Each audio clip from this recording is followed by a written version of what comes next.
Sup, boys and girls and whatever the hell else there is today. I don't know. What's going on, man? You're listening to Just My Two Cents. This is Friday, I believe. It is August 25th, 2023.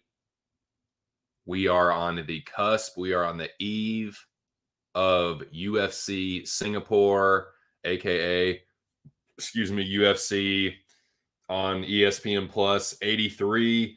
UFC Fight Night 476, some shit. I don't know, man. It's got 7 names, but it is UFC Singapore, is what everyone is calling it for the most part. UFC Fight Night Holloway versus Korean Zombie, aka Chan Sung Jung.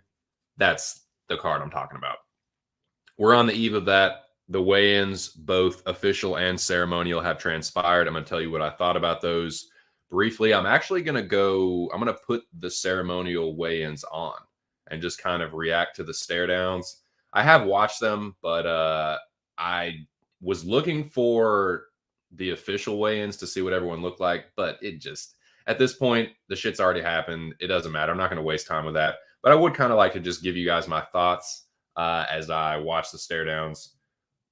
And then we can just talk about the fights and picks and bets and all kinds of shit, man. I hope y'all are doing well. Sorry if I sound like shit still. I'm still on the mend from this wretched variant of this horrid virus. But I'm starting to feel better, boys. I can see the light at the end of the tunnel. I can start to smell things and taste things now. I can see the end approaching. And then, dude, I'm going to be so fucking naturally immune to this shit. I'm just going to be fucking Wolverine. I'm going to be Deadpool. I'm Deadpool. Jackie boy, what's up, Jack? Born a bar.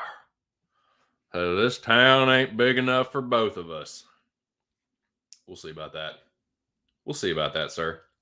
I think I can squeeze you in, Born a Bear. Sa, dude.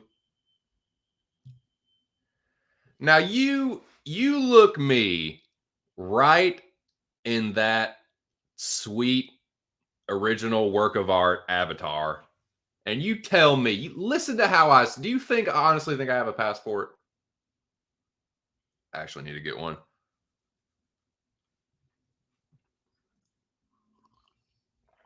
Just about everybody I know has one. What's up, Born a Bear? How are you?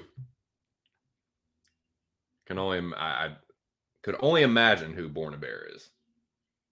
But what's up, Born a Bear? What's up, Jack? Zachary? How we feeling, boys? Hope y'all are doing well. Hope y'all been doing better than I have this past week. But nah, man, I'm starting to feel better. Even my wife said she's starting to feel a little bit better. So we're getting ahead of the curve on this one. So let's talk about these. Let's talk about the weigh-ins and stare downs or whatever. Those are the weigh-in results. I just put them in the order of the fight card. Nobody missed weight, so that's the real takeaway from that. And I will now put on the ceremonial weigh-ins. No sound, of course. And just tell you guys what I think. I'm going to give you guys my thoughts on it.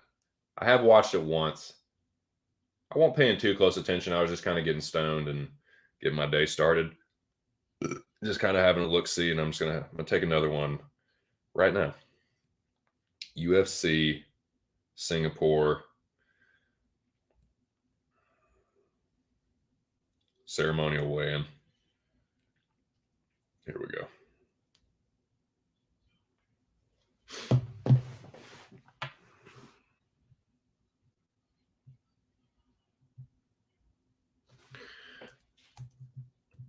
Ceremonial weigh-in. God damn it. Weigh in reactions.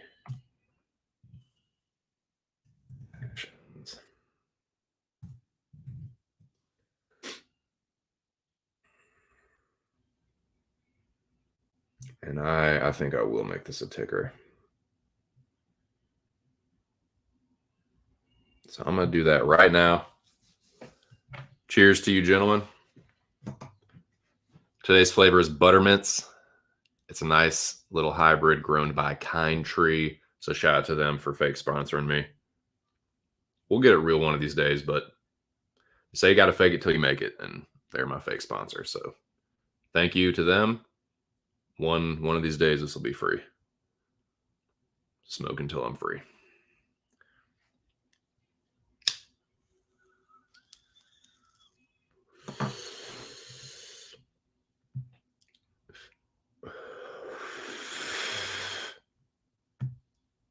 Now, don't be spoiling shit now, Lobby.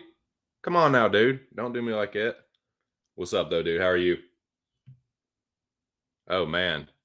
I don't really know what you're talking about there, but it's good to see you, Moise. Big Moise in the chat. What's up, Patrick? How are you, dude? Cheers, brother. Oh, yeah, man. The homie's dapping up. Yeah, boys in the building now, man. It's a party now, boys. So, yeah, I'm just going to go back through.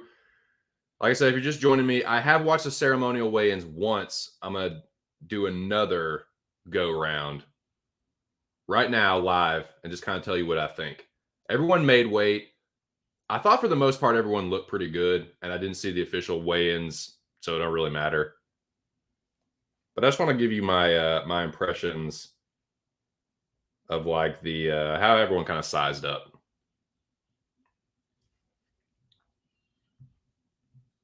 Nice, dude. Yeah, you got to get right, man.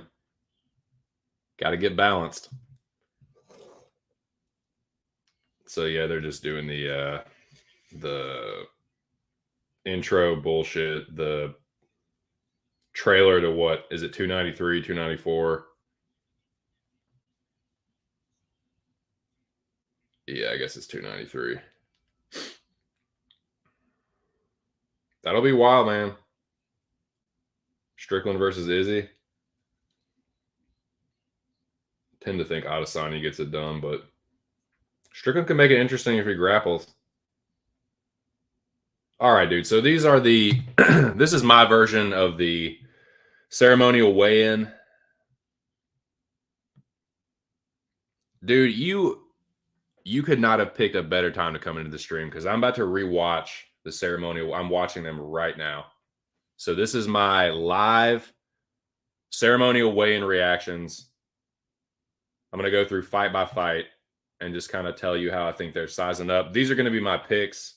Those are in bold, but I have a few bets on this card. I didn't go heavy, but my slate is concentrated around like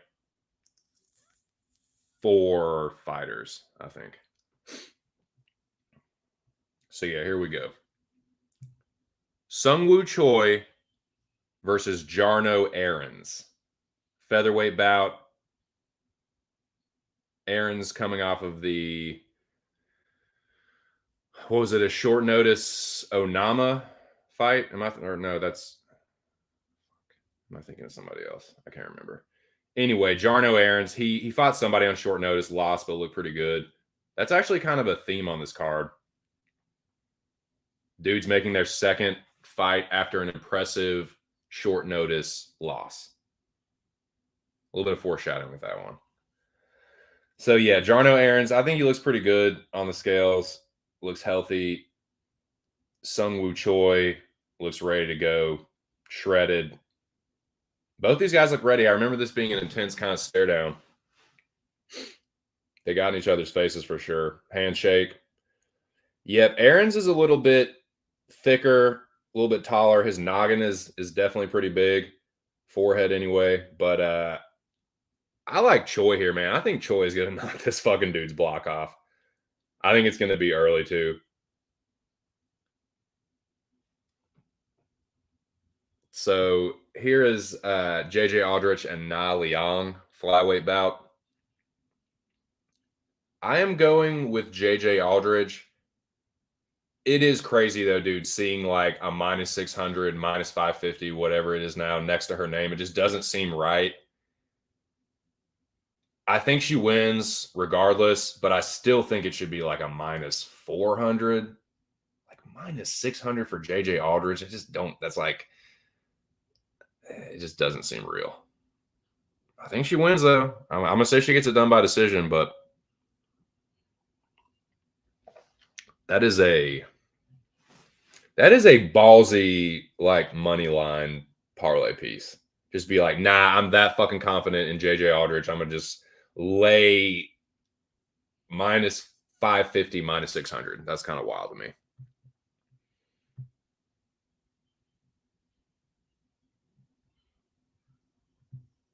Let's fucking go. But yes, Patrick, to answer your question, he was looking beefy. He was looking beefy, Bo. I will say that. So Aldridge and Na's a little bit taller. Aldridge is a little bit thicker. I just think Aldridge overall the better fighter. I don't like Na's durability. JJ, she's gotten stopped before too, but it's like by Macy. I don't know, man. I don't think it's going to be Na's night. I think JJ's going to kind of piece her up. Now, this one, I've seen several people that I respect on Jared Goff. I'm on Kinoshita. This is another one, kind of like the Sungwoo Choi fight, where it's like, yeah, I understand people maybe questioning his durability, but I'm hearing all these people say Kinoshita is a quitter. I don't think Goff is going to be the one to break this dude. I think Kinoshita is going to knock this dude out. I think he's going to get chin checked. Like, I'm not saying it's like because Goff got head kicked in the last fight, it's just going to happen. Like, no, I just think Kinoshita is a good striker, and I think people are kind of writing him off. I remember that in the last fight too. Like, I just think he's a little bit better than he's getting credit for. And I do remember seeing this the first time. Dude, Kinoshita is a good bit taller than Goff. About 4 inches taller. So yeah, I think Kinoshita knocks him out. I just think he's a little bit better striker. Now, this is another one that I was saying, like earlier, I mentioned the foreshadowing of the fighters that looked good in short notice debuts, not on full camp. I'm talking about Bedoya. Now, it's been kind of a trend recently where it's like, okay, this dude comes out of nowhere, short notice, overperforms, let's say, and then comes out in the next fight where they have a full camp and they kind of underwhelm. That has been kind of a pattern recently. I just don't see it happening here, dude. Like, Song doesn't have a chin. I understand, I guess, in a vacuum, the read, well, he hurt Gary, and Gary's so highly touted and all this shit. But, dude, he has not just been knocked out by Ian Gary. He made Max Griffin look like Alex Pereira. Bedoya is the bigger dude. He's thicker. He's younger. I think he's more durable. I'm going to pause it right now. If he hits Song on the chin with what he was hitting Chaos Williams with, he's getting knocked out. Like, Chaos Williams is way fucking tougher than Song Kanan. Literally, visually, statistically, he's just more durable. And I think he hits harder too. Yes, I know Song dropped Ian Gary. I think it's a little bit more of Ian Gary being a little overhyped, a little bit. Gary might have a questionable chin. Look, I'm not saying Song doesn't hit hard. He has one-punch knockouts. He flattened Gary. The dude obviously cracks. What I'm saying is, what I am attesting or whatever is that he is a glass cannon. And Bedoya, it's wild to me the people that will just, some of the people that have been getting backed after situations that Bedoya was in, and then to just mug Rolando off, like y'all won't doing the same shit with fucking what's his name, with Gabriel Santos and all these other dudes. It's like you did the same shit, but no, nah. Bedoya is not worth that confidence. But it's like, nah, man. He's 26. He's tough. I think he's gonna fucking smoke him. I think Bedoya is gonna chin check this dude in the first round. I don't know. That's just me.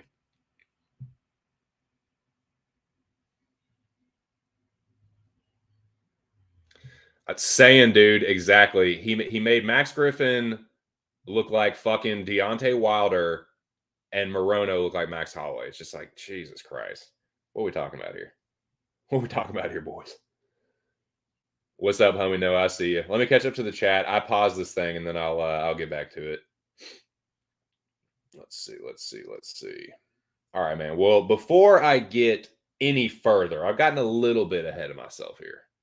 Got a little bit. I got excited. I jumped right into it. Before I go any further, a couple shout outs, man.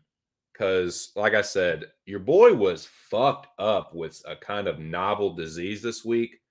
But there's a saying. And the saying is, the show must go on. The show must go on with or without you. I prefer the show to go on with me. I'm just selfish like that. But to my point, a couple shout outs. First and foremost, shout out to my dude Aaron the Dog MMA. If you're not already, subscribe to his channel. Make sure, if you haven't already, check out the show Wednesday. Aaron, your boy, the return of the motherfucking Jewish better to Aaron's show. Old JB on the panel. That was a real good time, man. Make sure y'all check that show out. Good shit from both of them, as always. That was Wednesday. Thursday, I was blessed to get another invitation to appear on the MMA Locker Room Talk podcast. That is the Pub Sports Radio podcast that you can find on Spotify, Spreaker, iHeartRadio, etc. Other things like that that you can listen to podcasts on. I don't know any of the other ones, but you know what I'm talking about. Shout out to them, man. Big Show, Billy Briz, Mills, aka MMA Locker Room. Good times. Had a blast with them. That was Thursday. Yesterday, because it's Singapore, the weigh-ins, like the official weigh-ins fucking happened last night at like midnight. And then the ceremonials were like at 5 this morning. So here we are. So shout out to all of them. Make sure you subscribe to wherever you need to. I'm going to win that damn pub contest again, though. I will get my Pub Sports Radio UFC contest black belt if it's the last fucking thing that I do. I'm not going quite as dog heavy as I was last week, but the dogs that I do have, I think they can propel me to the top once again. So make sure y'all go sign up for that pub contest. It's free. Chance to win $100, I believe, is the prize this week. Check it out. Now, here we are. Fast forward. Or whatever. Ceremonial weigh-ins. I think Bedoya is getting, it's just like no fair, dude. He should be, I don't know. I think he should be getting a little bit. Well, it's not, he's getting respected by the bookies. It's just, I think people are like, I just haven't seen that many people on Bedoya, and it's kind of surprising me. It's like, did y'all not see like how, like, you could argue that he beat Chaos Williams. Do you really think that Chaos Williams could stand in the fire with that Song Kanan could stand in the fire with Chaos Williams? Because I don't fucking think that he could. I think he would get smoked. That's just me, though. Now, back in action. What are we talking about? Let me go back to these weigh-ins. All right, here we go.